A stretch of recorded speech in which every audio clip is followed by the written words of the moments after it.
So hi guys, welcome to back my channel. So guys, आज हम बात करेंगे कि भोजपुरी के तीन मशहूर कलाकार जिनका नाम काजल राघवानी, अमरपाली दुबे और अक्षरा सिंह। सो गाइस, इन तीनों एक्ट्रेस में नंबर 1 पैसा, मतलब सबसे ज़्यादा पैसा कौन लेती है एक मूवी करने के लिए। सो गाइस, वो कौन सी ब्यूटीफुल एक्ट्रेस है जो कि सबसे ज़्यादा पैसा लेती है एक मूवी करने के लिए। सो गाइस, बने रहिए इस वीडियो में, आपको सब कुछ बताएंगे गाइस। उससे पहले अगर जो आप लोग मेरे चैनल पे नए हैं गाइस, तो प्लीज़ चैनल को सब्सक्राइब कर दो यार, और वीडियो को फटाक से लाइक कर दो। तो नंबर 1 पे आती है काजल राघवानी। जी हाँ गाइस, काजल राघवानी अपने मूवी से अपने फैंस को काफ़ी ज़्यादा दीवाने करती है गाइस।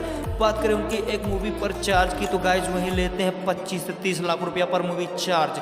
जी हाँ गाइस, नंबर 2 पे आते हैं अमरपाली दुबे। गाइस, जिनके मूवी चार्ज के बारे में बात करो तो वही 20 से 25 लाख रुपया पर मूवी चार्ज करती है। जी हाँ गाइस, आपने बिल्कुल सही सुना, 20 से 25 लाख रुपया पर मूवी चार्ज लेती हैं अमरपाली दुबे। जी हाँ गाइस, लास्ट एक्ट्रेस की बात करें तो उनका नाम है अक्षरा सिंह। अक्षरा सिंह आखिर एक मूवी करने के कितने पैसे चार्ज करते हैं? जी हाँ गाइस, 30 से 35 लाख रुपया पर मूवी चार्ज करती है अक्षरा सिंह।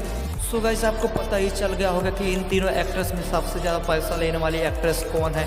सो गाइस, जरा सा भी ये वीडियो आपको अच्छा लगा तो प्लीज़ चैनल को सब्सक्राइब कर दो और वीडियो को लाइक जरूर कर दो। सो गाइस, मिलता हूँ अगले नए वीडियो में, तब तक लिए बाय बाय, जय हिंद, वंदे मातरम।